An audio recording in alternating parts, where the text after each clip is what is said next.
지난 시간 우리가 함께 나누었던 누가복음과 사도행전의 특징 중 한 가지는 무엇이냐면 약속의 성취입니다. 제가 몇 가지 특징들을 말씀드렸죠. 그 중에 한 가지가 약속의 성취라는 사실입니다. 각각의 상황 속에서 약속이 주어지고 그 약속이 어떻게 이루어져 가는지를 상세하게 다루고 있습니다. 그래서 독자들은 이 성경을 보며 자신에게 주어진 약속에 대해서 깊이 묵상하고 그 약속이 성취되는 것을 믿음의 눈으로 바라보며 더 나아가 나를 넘어선 공동체, 그리고 공동체를 넘어선 온 인류를 향한 하나님의 언약의 계획 가운데 함께 참여할 수 있게 되는 것입니다. 사도행전 1장 8절에는 이렇게 말씀이 기록되어 있죠. 오직 성령이 너희에게 임하시면 너희가 권능을 받고 예루살렘과 온 유대와 사마리아와 땅끝까지 이르러 내 증인이 되리라 하시니라. 그러니까 하나님의 약속이 나에게 어떻게 주어지는지, 그리고 또 하나님의 약속이 내가 소속된 공동체에 어떻게 주어지는지, 그리고 이 하나님의 약속이 온 인류 가운데, 온 세상 가운데 어떻게 주어져 있는지를 먼저 정확하게 알아야 그 약속이 어떻게 이루어져 가는지를 우리의 눈으로 확인할 수 있다는 사실입니다. 우리가 그 하나님의 약속이 무엇인지를 모르고 하나님의 그 약속이 어떻게 이루어져 가는지를 깨닫지 못한다면 우리가 하나님의 구원의 계획과 하나님의 역사의 자리 가운데 함께 참여할 수가 없게 된다는 사실이죠. 사도행전 1장 8절 말씀처럼 예수 그리스도의 증인이 되기 위해서, 우리가 예수 그리스도의 증인이 되기 위해서는 우선 내가 먼저 예수 그리스도를 온전히 믿어야 합니다. 내가 믿지도 못하면서 어떻게 증인이 될 수 있을까요? 예수님은 우리 믿음의 온전함을 위하여 성령을 소개해 주시고 그분 자신이 지상에서의 모든 사역들을 다 마치시고 하늘로 올라가신 뒤에 성령을 보내주셨습니다. 성령을 보내주시는 모든 과정과 순간 속에서도 예수님은 약속을 주셨고 그 약속이 이루어질 것을 믿고 기다리라고 말씀을 하셨습니다. 사도행전 1장 4절 말씀에 이 말씀이 기록되어 있죠. 사도와 함께 모이사 그들에게 분부하여 이르시되 예루살렘을 떠나지 말고 내게서 들은 바 아버지께서 약속하신 것을 기다리라. 예수님께서 이렇게 말씀하셨습니다. 약속한 것을 기다리라. 누가는 누가복음과 사도행전의 독자인 이 데오빌로로 하여금 바로 이 부분을 더 확실하게 하기를 원했습니다. 약속과 성취, 누구의 약속입니까? 하나님의 약속과 그 약속이 이루어지는 모습, 그리고 무슨 일이 일어났는가에 대하여서 무슨 일이 일어나기는 일어났는데 그 일이 어디로부터냐, 누구로부터냐, 이것을 아는 것이 굉장히 중요하다는 사실입니다. 요약하면 무엇입니까? 하나님으로부터 하나님께서 우리에게 주신 그 약속이 이 땅에서 어떤 모습으로 주어졌고 우리가 그것을 바라보면서 이 약속이 어떻게 이루어져 가는지를 보아야 된다는 것입니다. 그리고 더 나아가서 그 약속이 이루어진 것을 본 우리가 증인이 되어야 한다는 사실이죠. 그렇기 때문에 누가는 이 누가복음 4장에서 마귀의 시험을 통과하시는 예수님의 모습을 기록하여 전달하고 있습니다. 상당히 구체적으로 기록하고 있죠. 마귀는 예수님께 세 가지를 이야기하고 있습니다. 세 가지 성취를 말하고 있습니다. 세 가지를 이루어라, 세 가지를 성취해라 라는 것이죠. 첫 번째 무엇입니까? 네가 만일 하나님의 아들이어든 돌들에게 명령하여 떡이 되게 하라. 예수님께서는 40일간 금식을 하시고 지치시고 배고프신 상황이었습니다. 그 상황 가운데 마귀는 네가 만일 하나님의 아들이어든 이 돌들로 하여금 빵이 되게 하여서 그것을 먹고 줄인 배를 채워라, 이렇게 이야기를 합니다. 두 번째 무엇입니까? 누가복음에는 두 번째 이렇게 기록되어 있습니다. 천하 만국을 보여주면서 나에게 절을 하면 이 모든 것을 다 너에게 주겠다 라고 마귀가 이야기를 합니다. 그리고 세 번째는 예루살렘 성전 꼭대기로 예수님을 데리고 가서 네가 만일 하나님의 아들이어든 뛰어내려라. 천사들이 너를 밑에서 받쳐서 네 발이 땅에 닿지 않고 다치지 않게 해줄 것이다, 이렇게 이야기를 합니다. 예수님께서는 하나님의 아들이셨고 그 일들을 이루실 능력이 있으신 분이셨습니다. 그렇지만 하나님의 약속의 성취와 상관없는 결과에 대한 그 기적들에 대해서는 단호하게 거절하신 것이죠. 그러니까 마귀가 예수님을 유혹하는 그 장면들이 무엇이냐면 결국에 이것들이 이루어질 것, 이 일들이 이루어질 것, 그 약속들이 성취될 것을 이야기하고 있어요. 마귀도 예수님을 시험하는 일에 있어서 성경 말씀을 인용하기도 한다니까요. 그런데 예수님께서 그 마귀의 시험, 마귀의 유혹에 대해서 강경하게 대처할 수 있었던 그 이유는 무엇이냐면 예수님께서는 하나님의 약속이 무엇인지, 하나님의 계획이 무엇인지 구체적으로 알고 계셨고 정확히 알고 계셨고 그 약속이 이루어지는 일과 상관없는 기적과 이적들은 거부하셨던 것입니다. 단호하게 거절하셨던 것이에요. 이 내용은 누가복음 4장을 나눌 때 더 자세히 나누도록 하고요. 오늘 본문에서는 두 사람의 출생에 대한 예고가 나타나고 있습니다. 두 사람에 대한 하나님의 약속이 주어지는 것이죠. 그러니까 예고가 나타나고 있고 그 예고가 이루어지는 것. 즉 예고가 무엇입니까? 약속. 그리고 그 약속이 실제로 이루어지는 것, 성취되는 것. 약속이 주어지는 모습이 나타나고 있습니다. 한 사람은 누굽니까? 세례 요한이죠. 또 다른 한 사람은 예수님. 이 두 사람에 대한 약속이 주어지고 있습니다. 세례 요한의 부모는 나이가 많아서 자녀를 임신할 수 없는 상황이었고 또 예수 그리스도는 결혼하지 않은 여인에게 예고되었습니다. 두 상황 모두 약속의 성취를 기대할 수 없는 환경이었습니다. 세례 요한의 부모는 아이를 낳기에는 나이가 너무 많아졌고 예수 그리스도의 어머니인 마리아는 아직 결혼하지 않은 동정녀였다는 사실이죠. 그러니까 두 상황 모두 예언되었지만, 즉 약속이 주어졌지만 그 약속이 지켜질 것이라는 보장이 없었던 것이에요. 그 예언이, 그 예고가 이루어질 것이라는 소망, 그 희망이 없었던 사건들이었습니다. 그러나 사가랴, 엘리사벳 이 부부에게 주어진 약속은 어려운 일이었지만 과거에도 성취된 사례들이 있었습니다. 성경을 살펴보면 나이가 많아서 임신하기 어려운 상황에서 혹은 임신하기 불가능한 상황 속에서 아이를 잉태하고 아이를 낳았던 이야기들이 나타나고 있습니다. 대표적으로 누구죠? 아브라함과 사라, 이삭을 낳는 그 장면이 있었습니다.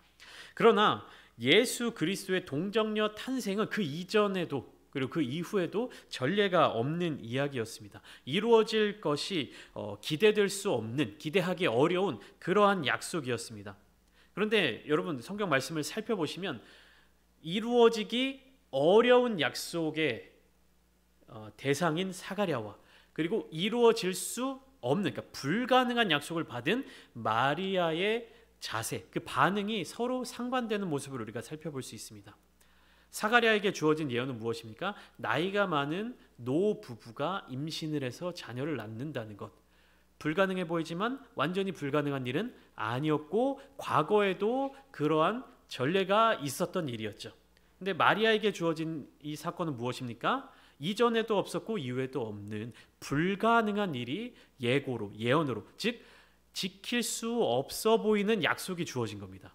근데 사가랴의 반응과 마리아의 반응이 서로 상반되어 있어요. 우리가 그 본문을 통해서 그 자세들을 살펴볼 것입니다. 사가랴는 우선 직업이 무엇입니까? 성경에 기록된 대로는 제사장이었습니다. 그리고 성경에 대해서 흠이 없이 행하던 사람이었습니다. 오늘 본문 5절과 6절 보면 이렇게 기록되어 있는데요. 제가 읽어드리겠습니다. 유대왕 헤롯 때에 아비야 반열에 제사장 한 사람이 있었으니 이름은 사가랴요 그의 아내는 아론의 자손이니 이름은 엘리사벳이라. 이 두 사람이 하나님 앞에 의인이니 주의 모든 계명과 규례대로 흠이 없이 행하더라. 이렇게 기록하고 있습니다. 무엇이냐면 직업이 일단 제사장이죠. 그리고 성경 말씀 속에서도 분명하게 기록되고 있는 것이 이 사가랴와 엘리사벳 부부는 성경에 대해서 흠이 없었다, 성경에 대해서 잘 알고 있었다라고 묘사하고 있습니다. 그렇다면 무엇입니까? 성경 속에서 이루어진 하나님의 약속에 대한 이야기들을 잘 알고 있었을 것입니다. 아브라함과 사라의 이야기도 알고 있었을 것이고 삼손의 부모인 마노아와 그의 처의 이야기도 알고 있었을 것이고 한나와 사무엘의 이야기도 알고 있었을 것이고 아브라함의 아들 이삭과 리브가의 이야기도 알고 있었을 것입니다. 그렇지만 사가랴의 대답은 어떻습니까? 내 아내에게 아들이 생길 것이다 라고 한 가브리엘 천사의 말에 대해 사가랴의 대답을 살펴보면 이 대답은 믿음의 대답이 아니었습니다. 성경을 잘 알고 있는 사람의 대답이 아니었습니다. 잘 알고 있을 수는 있지만 그 기록된 성경을 온전하게 믿는 사람의 대답이 아니었다는 사실이에요. 18절 말씀을 보시면 사가랴가 천사에게 이르되 내가 이것을 어떻게 알리오 내가 늙고 아내도 나이가 많으니이다 이렇게 대답하고 있습니다. 심지어 사가랴는 자녀를 갖기 위하여 하나님 앞에 간구하던 사람이에요. 하나님께 그것을 두고 기도하던 사람입니다. 그 기도 제목을 가지고 있었던 사람이었어요. 13절 말씀에 천사가 그에게 이르되 사가랴여 무서워하지 말라 너의 간구함이 들린지라. 천사가 나타나면서 이렇게 얘기해요. 너의 간구함이 들린지라. 너의 기도가 들렸다. 내 아내 엘리사벳이 내게 아들을 낳아주리니 그 이름을 요한이라 하라. 무슨 말입니까? 사가랴 그 자신이 자녀를 구하는 기도를 드렸다는 사실이에요. 그리고 성경 속에서 이루어진 노년의 임신과 출산에 대한 그 약속의 성취를 보았음에도 사가랴는 자기에게 주어진 이 약속을 믿지 못하였습니다. 반면 마리아는 어떻습니까? 마리아에게 예고된 일, 마리아에게 약속된 일은 그 이전에도 없던 일이며 과학적으로도 상식적으로도 불가능한 일이었습니다. 그런데 마리아는 이 불가능한 일에 대하여, 이 불가능한 약속에 대해서 믿고 순종했습니다. 마리아가 뭐라고 얘기했습니까? 오늘 보면 마지막 절에 주의 여종이오니 말씀대로 내게 이루어지이다. 이것이 두 사람의 차이였습니다. 동일하게 자녀 잉태에 대한 아들을 임신하고 아들을 낳을 것이다 라고 하는 이 예고, 이 약속에 대해서 두 사람의 반응이 너무나도 달랐다는 것이에요. 5절부터 25절까지는 사가랴에게 나타난 가브리엘 천사의 좋은 소식에 대한 이야기입니다. 여기서 나타나고 있는 좋은 소식은 여러분들이 아마 많이 들어보셨을 겁니다. 복음이에요. 복음. 좋은 소식, 기쁜 소식. 헬라어로는 유앙겔리온이라고 하는데 이게 좋은 소식이란 뜻이면서 동시에 기쁜 소식, 복음이라고 이야기하는 그 단어입니다. 그러니까 사가랴에게 나타난 가브리엘 천사의 좋은 소식은 무엇이었을까? 이 사람에게 있어서, 사가랴에게 있어서 좋은 소식은 다양한 것들이 있을 수 있겠지만 내가 원하는 것이 이루어질 것이다 라는 이 이야기가 굉장히 좋은 소식 아니겠습니까? 여러분들에게 있어서 지금 기다리고 있는 좋은 소식들은 무엇입니까? 여러분들이 기다리고 있는 것들, 여러분들이 이루어지면 좋겠다라고 생각하는 것들, 다시 말하면 신앙적으로 얘기하면 여러분들의 기도 제목, 이것이 이루어진다, 이루어질 것이다, 혹은 이루어졌다라고 하는 이 메시지가 굉장히 기쁜 소식 아닙니까? 이것이 여러분들에게 있어서 좋은 소식 아닙니까? 여러분들이 기도하는 이유가 뭐예요? 이 기도가 응답될 것을 기대하면서 그리고 소망하면서 기도하는 것 아닙니까? 근데 사가랴와 엘리사벳에게 있어서 좋은 소식이란 무엇이었을까요? 성경은 이 두 사람에 대한 소개로 이야기를 시작하고 있습니다. 이들은 하나님 앞에서 의인이었고 동시에 자식이 없이 나이가 많이 든 상황입니다. 이 상황 속에서 이들에게 있어서 좋은 소식, 기쁜 소식, 복음은 자녀가 생기는 것이겠죠. 다른 것보다도 더 우선적으로 자녀가 생기는 것, 이것이 굉장히 좋은 소식이었을 것입니다. 그런데 사가랴는요, 좋은 소식에 대한 믿음이 없었어요. 혹은 믿음이 없었다라기보다는 점점 그 믿음이 약해지고 있었을 것입니다. 왜 그럴까요? 왜 그럴까요? 왜 사가랴의 믿음이 약해질 수밖에 없었을까요? 우리가 사가랴의 입장에 대해서 한번 생각을 해봅시다. 사가랴가 원하는 것 무엇이었죠? 사가랴에게 있어서 좋은 소식은 무엇이었죠? 자녀가 생기는 것, 아들이든 딸이든 상관없이 하나만 낳아 잘 기르고 싶은 그 마음이 사가랴에게 있어서는 좋은 소식이에요. 그런데 임신이라고 하는 것이 인간의 육체를 통하여서 생겨나는, 발생하는 일이기 때문에 어떤 조건이 붙습니까? 임신할 수 있는, 아이를 가질 수 있는 육체적인, 신체적인 조건이 있어야 임신을 할 수 있는 거잖아요. 근데 사가랴와 엘리사벳은 어떻습니까? 결혼 초반부터 그 기도 제목이 있었겠죠. 어느 순간부터 왜 자녀가 안 생기지라는 고민과 답답함이 있었겠죠. 근데 이 사가랴에게 있어서 어느 순간 어느 기점을 지나면서는 마음에는 원이지만, 마음에는 그것을 바라고 있지만, 그 일이 이루어졌으면 좋겠다라는 생각을 갖고는 있지만, 인간적인 생각 가운데 어느 순간 자기 자신의 나이뿐만 아니라 아내였던 엘리사벳의 나이가 차고 지날수록 그 좋은 소식이 이루어질 수 있을 가능성들이 사라져가고 있는 거잖아요. 자녀를 구하고 자녀를 주십시오 하는 기도 제목, 그 기도를 하고 있었지만 그 기도는 사가랴 입장에서는 어떻게 이루어져야 되는 기도냐면 최대한 빨리 이루어져야 되는 기도예요. 내가 더 늙기 전에, 내 아내가 더 나이가 차기 전에, 그래야 이루어질 수 있는 기도 제목 아닙니까? 그렇기 때문에 사가랴는 지금 가브리엘 천사가 전해주고 있는 이 좋은 소식에 대해서 믿음의 대답을 하지 못했던 것입니다. 그런데요, 여러분, 잘 생각해야 되는 것이 무엇이냐면 이루어질 것에 대한 믿음이 없는 기도, 이루어질 것에 대한 소망이 없는 간구는 어떻게 변질되냐면 그 행위 자체에 집중하거나 그 행위 자체에 만족하게 되는 거예요. 무슨 말씀인지 이해되십니까? 내가 기도하는 기도 제목이 있어요. 사가랴의 경우 평생의 기도 제목이 있었겠죠. 그런데 내가 이 기도 제목이, 내가 마음에 품고 있는 이 간구의 제목이 이루어질 것이다 라고 하는 믿음이 없으면 그 행위 자체에 집중하게 됩니다. 그 행위 자체에 만족하게 되는 거예요. 내가 누구를 위한 기도를 하고 있어요. 내가 누구를 전도하기 위한 기도를 하고 있어요. 그런데 어느 순간 되면 그 영혼에 대한, 그 전도하고자 하는 그 영혼에 대한 간절한 심령으로, 예수 그리스도의 사랑으로, 하나님의 마음으로 기도하는데, 처음 기도를 할 때는 정말 그 영혼이 주님께로 회복되기를 원하는 마음으로 기도하지만 그 기도가 1년이 지나고 2년이 지나고 3년이 지나고 오랜 시간이 지나도록 이루어지지 않는다라고 하면 그 기도를 포기하십니까? 포기하진 않으시죠. 근데 여러분들 마음속에 어떤 마음이 들어요? 기도하지 않으면 불안하기 때문에, 기도하지 않으면 안 되기 때문에 기도하는 모습을 가질 수 있다는 거예요. 이루어질 것이다라는 믿음이 아니라 그렇게 기도해 왔기 때문에, 습관적으로 기도해 왔기 때문에, 기도해야만 할 것 같기 때문에, 기도하지 않으면 불안하기 때문에 기도하게 되는 그러한 기도의 제목들도 생겨나게 된다는 사실입니다.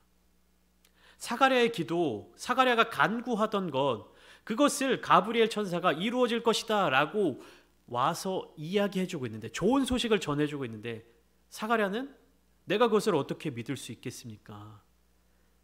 그 일이 이루어질 것에 대한 증거가 있겠습니까? 라고 되묻고 있는 거예요. 정말로 사가랴가 그 일에 대한 기도 제목에 대한 믿음, 그것이 이루어질 것이다 라는 소망을 갖고 있었다면 어떻게 해야 됩니까? 가브리엘 천사가 와서 내 아내가 임신하여서 아들을 낳을 것인데 이름을 요한이라 해라 라고 하면 아멘, 감사합니다, 드디어 이루어졌군요 라는 반응이 나와야 되지 않을까요?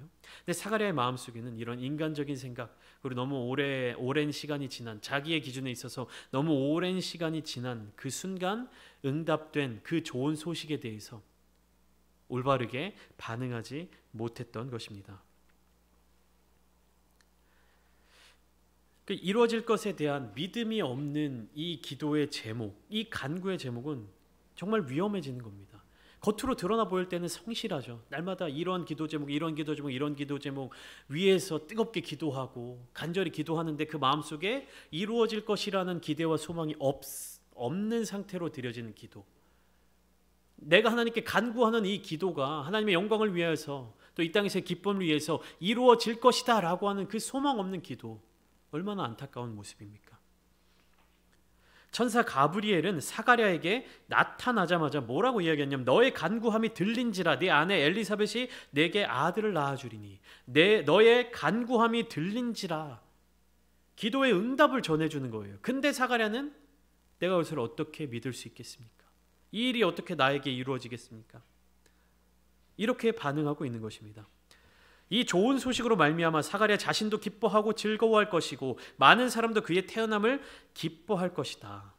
이렇게 천사가 계속해서 말을 전해주고 있는 거죠. 이 아이는 주 앞에 큰 자가 되는데 모태로부터 성령의 충만함을 받아 하나님의 마음을 전할 자가 될 것이다. 모태로부터 성령의 충만함을 받아 무엇을 전합니까? 하나님의 마음을 전할 자가 될 것이다. 이 모든 것이 다 좋은 소식, 기쁜 소식, 즉 복음인 거예요. 그런데 사가랴는 이 좋은 소식에 대하여 감사하는 것이 아니라 의심하고 있었죠.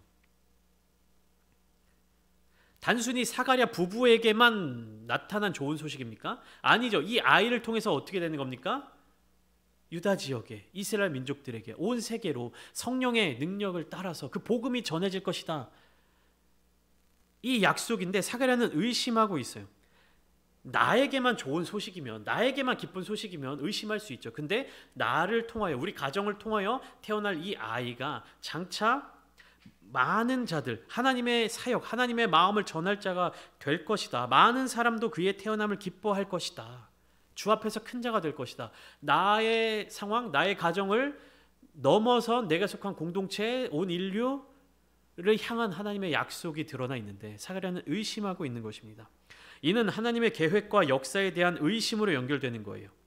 그래서 하나님의 약속의 말씀에 대한 불신앙으로 이어지는 것이기 때문에 가브리엘 천사는 사가랴에 대하여 이 약속의 말씀이 이루어질 때까지 말 못하는 자가 될 것이라고 선언하고 있는 것입니다.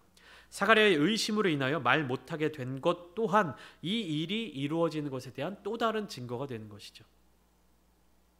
그리고 시간이 지나 사가랴에게 전해진 좋은 소식은 그의 아내 엘리사벳이 잉태함으로 인해 실제가 됩니다. 26절부터 38절까지 말씀은 마리아에게 나타난 가브리엘 천사의 좋은 소식입니다. 엘리사벳이 잉태한 지 6째 되는 달에 가브리엘이 하나님의 보내심을 받아 갈릴리 나사렛이라는 동네로 가게 됩니다. 이 두 번째 예고되는 이야기 속에서도 인물들의 소개가 먼저 구체적으로 등장하고 있습니다. 나사렛이라고 하는 동네에 살고 있는 다윗의 자손 요셉, 그리고 그와 약혼한 처녀 마리아에 대해서 나오고 있죠. 본문에서는 가브리엘과 마리아의 만남에 대해서만 등장하고 있습니다. 이 만남과 이 만남에서 나누었던 이야기들을 지금 요셉은 알지 못하고 있죠.